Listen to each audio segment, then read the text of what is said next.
Welcome back. We're going to make that 3D Resolve logo that you just seen in the preview there. All I have on here is a PNG picture of their logo sitting on top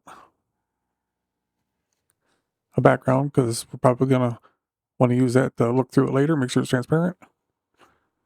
I'm at a 30 frame per second frame rate, and this clip is 5 seconds long, but in the end we're going to do some work in the spline and make it so you can stretch it as long as you'd like. Now we'll go on to Fusion.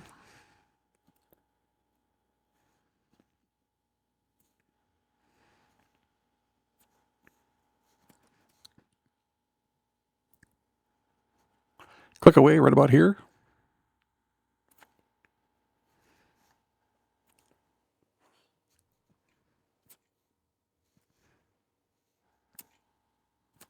Shift spacebar and type in sPolygon.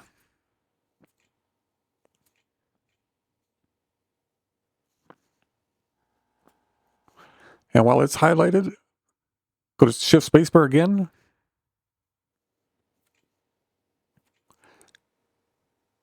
And type in Extrude.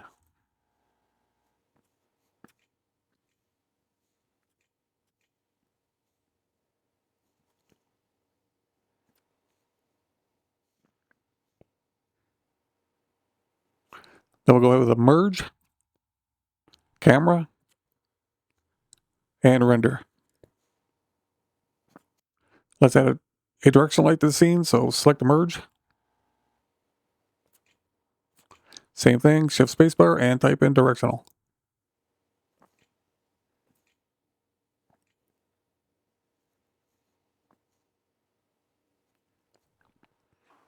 Drag your media up into viewer 1.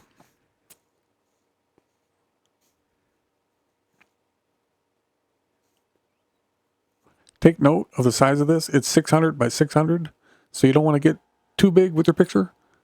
If you do, it'll be hard to mask out. You get too close to the edges. We're going to mask the outer edge, the inner edge of this, and all three of these.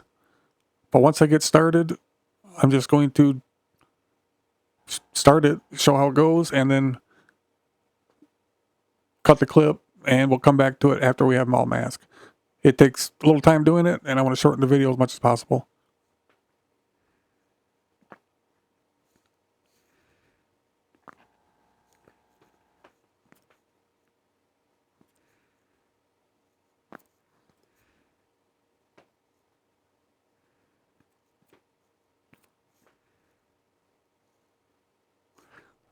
And if you haven't done any masking, I'm sure most of y'all have, we have to close the loop. Now, if you try to move those handles, you don't have a whole lot of control. When you move one, the other one will want to move with it.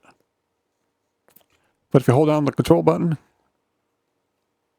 then you can control each handle individually.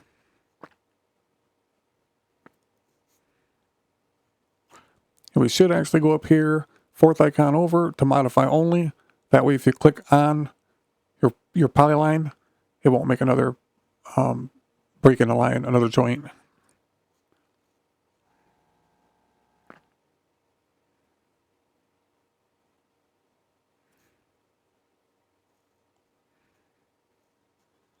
Okay, that one looks good. So go up here and you can lock it.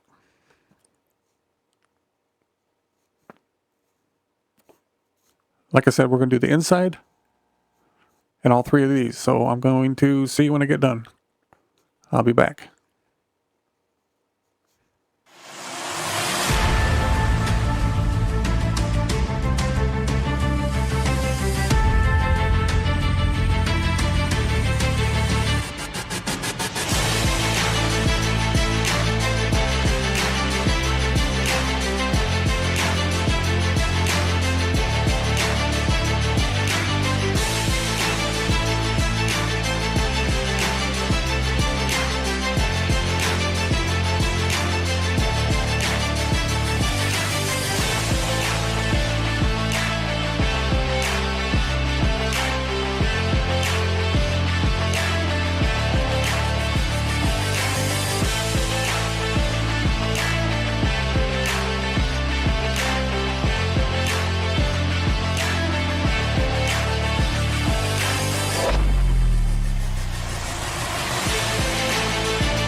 Okay, I'm back masking.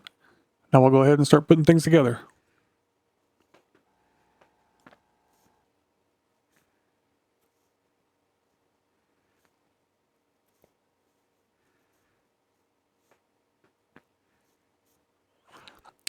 Select the Extrude node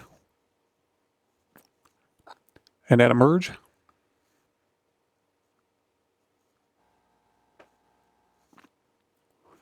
We're going to name this one. This is the outer polyline. This one I already named the inner polyline. This one. This one is here. Top and bottom right. Got them setting just how they go. Not 100% sure what colors we're going to go with yet, so I'm not going to name them. We'll just go from here. Okay, select that node, the inner sPolygon. Shift spacebar and type in Extrude.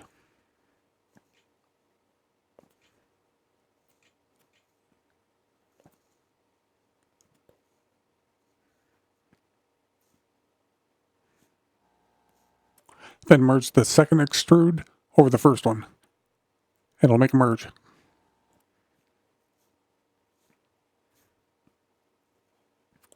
Same thing here.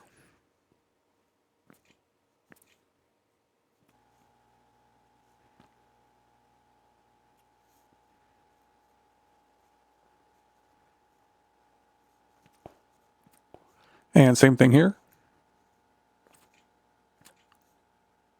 Shift spacebar and extrude.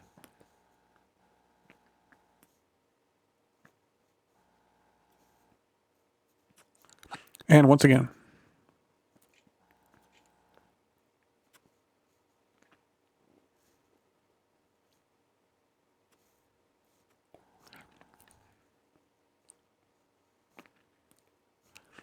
Drag your merge up into viewer 1. The one with the lights and the camera hooked to it.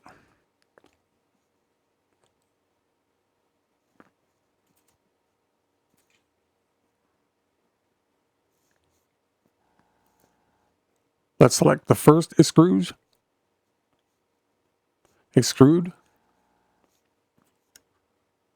And if you look up here at the inspector, you have all the values you do in 3D text. I'm going to go right in the middle at 0.1.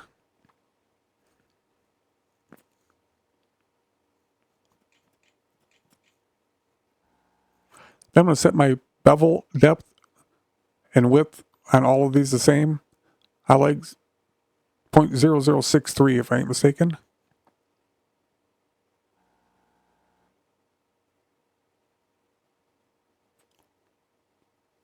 Yes, 0.0063.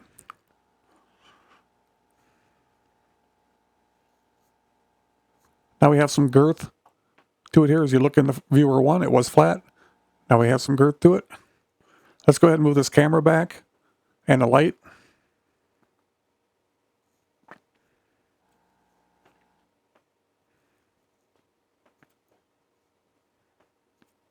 So select the camera.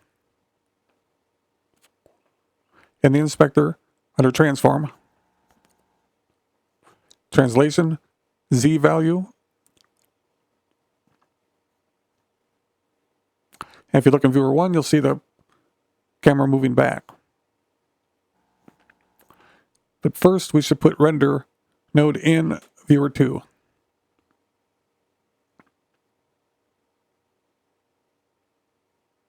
Just bring it back till you're happy to whatever size you're going to use.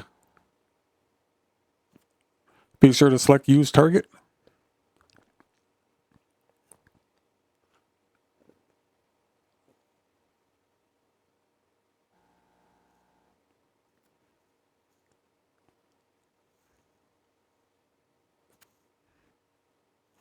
Let's go to the, just select on the sPolygon, sorry. It will show you which one you're looking at in the right viewer, or in the left if you have a turn.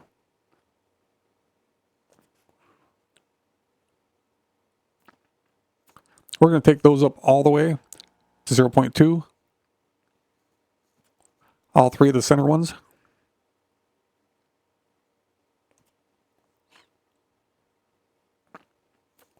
And while we're there, let's do the bevel depth and width.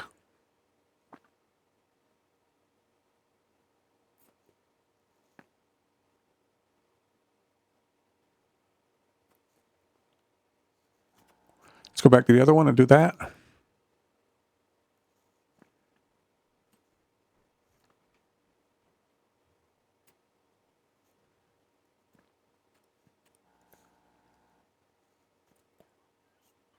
Now we're on the third one.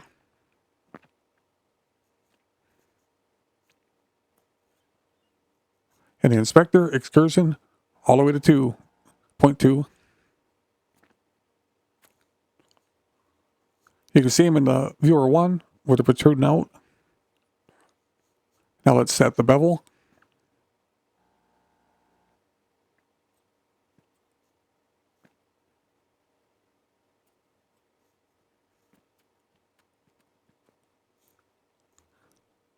Okay, this should be the center one. Yep, it's the inner one.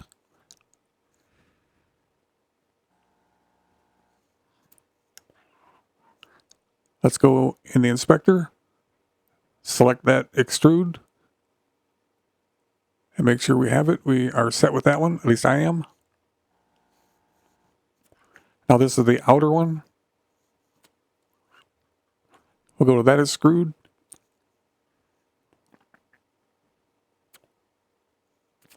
And I'm going to go to 0.1 on that one as well.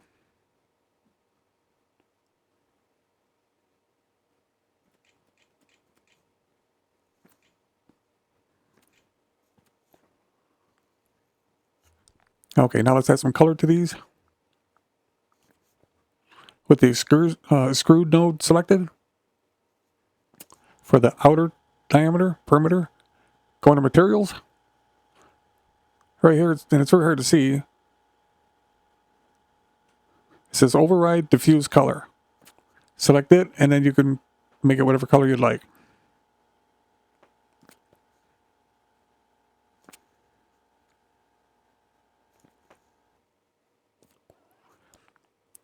Okay, that's the outer perimeter. Now we're going to go with the whole center part. Same thing, select that node and go in the inspector under materials. Select that.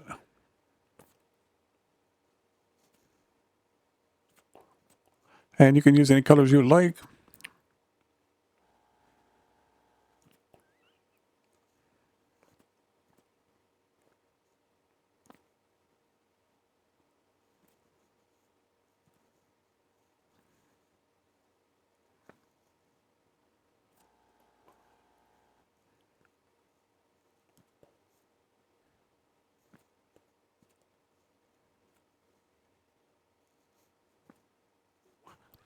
There we go. That's good enough for now. I can always change them later if I want. Now we want to move these around a little bit. So go to this inner extrude under controls.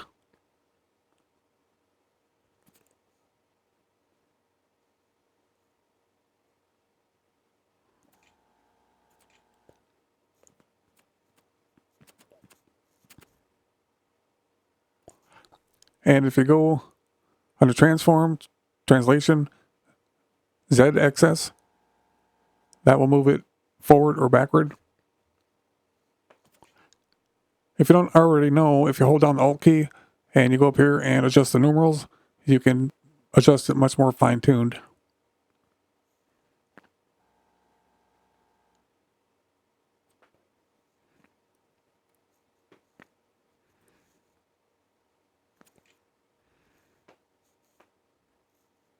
Okay, on that one, I have a minus 0.02. And I look pretty centered, as you see here.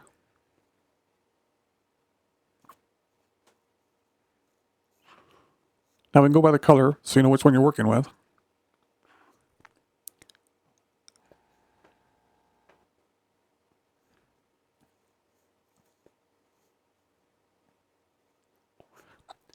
same value, translation, ZXS.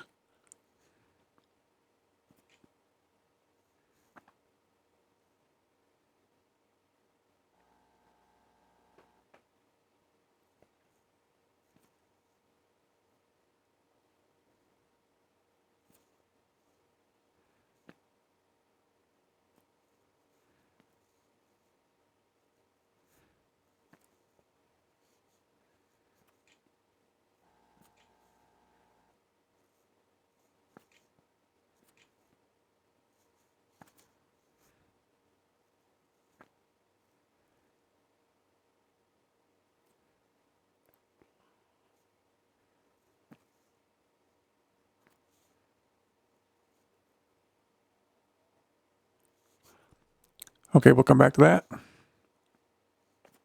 Select the next extrude, which is the orange one I have here, the top one.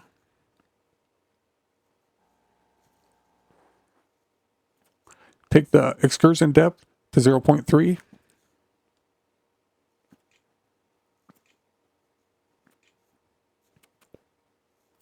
Then go to transform.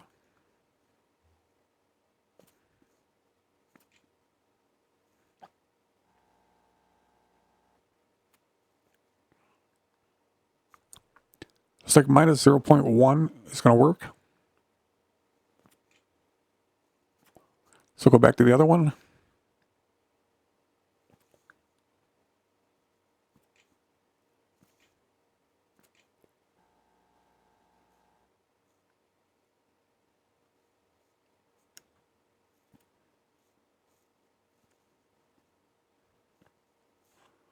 We'll have to come back to that one.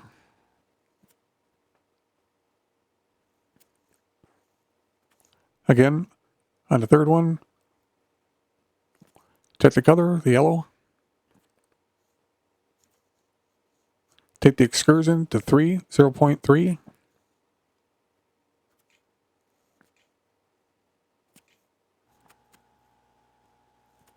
And then go to transform.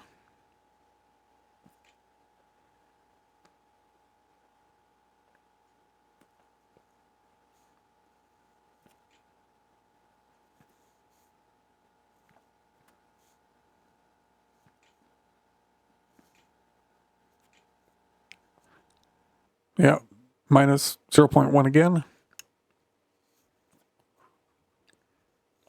So go back to the first one.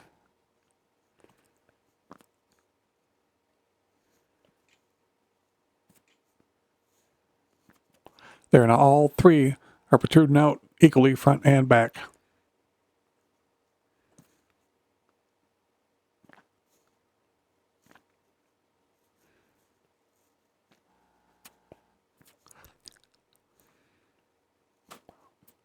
Select the directional light node.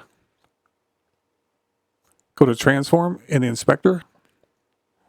Translation, Z value. We'll move that light toward the camera.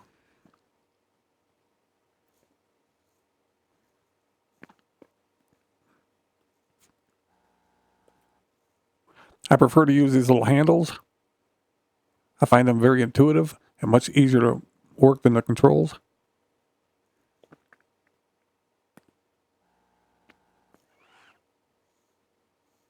Be sure to check use target in the inspector.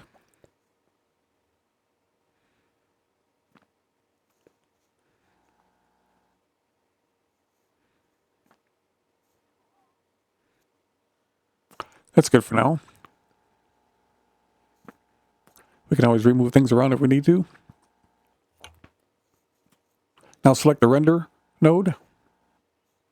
Go in the inspector and enable lighting and shadows. Now we have light, but it's quite bright. So select the directional light node in the inspector under controls. And let's turn the intensity down to probably somewhere around 6.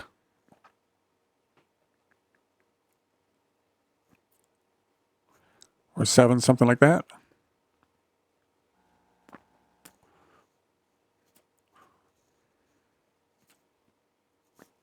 Now we're going to add a transform so we can animate this. So select the main merge everything is tied into, down or upstream from the merge that has the camera and lights connected to. Then hit Shift Spacebar.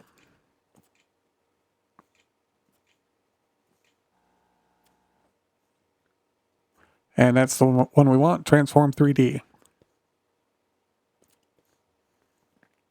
Make sure connected.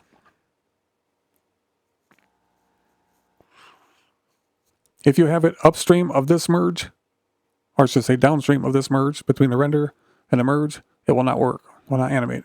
It has to be after all of these, but before these. So now if you look in the inspector under rotation Y value, you can see what we made.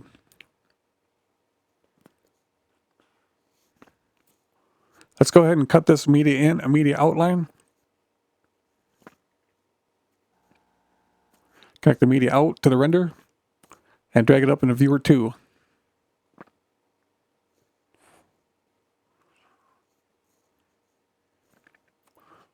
Now select the transform. Make sure you're at frame 0. Like I said, I'm on a 5-second clip up there, so I'm going to rotate it 1.5 times. Seems to be about correct for me. In this video that you're watching, I sped up in editing, and it will be spinning faster in this video than what it really does. So with the playhead at frame 0, go to the inspector under rotation, Y-axis, and set a keyframe. Bring your playhead all the way to the end. Go back to the rotation, Y-axis.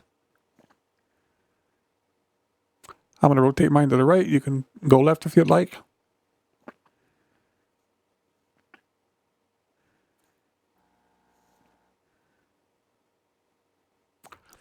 And I'm going to end mine at 540.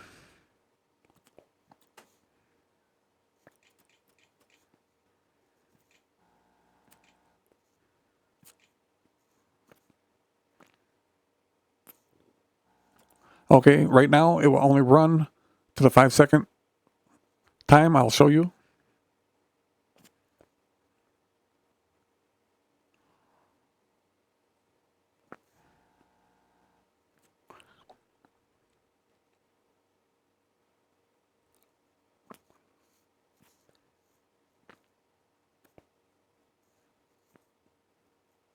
Even if I stretch it, it'll stop at 5 seconds.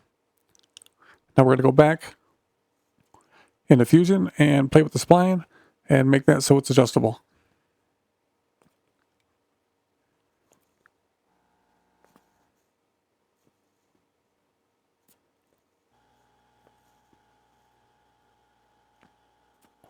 Okay.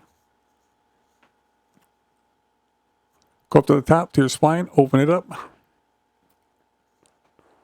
If you're not seeing this, it's because you probably have that. If you do, there's a little window up in the top right corner. Just select it.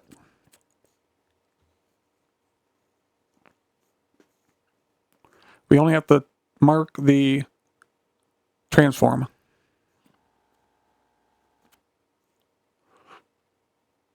Then go all the way over here to zoom to fit. And you can either highlight them like normal, or you can use this little box and hit select all. The next button to the left of it is set relative. Click on that.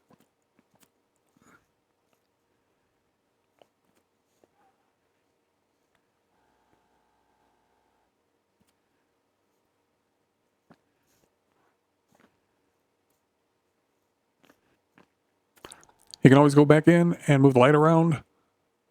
Do anything you want to do to make it look good. Whatever you want to do to your liking. Well, there you go. Thanks for watching, and I'll see you on the next one.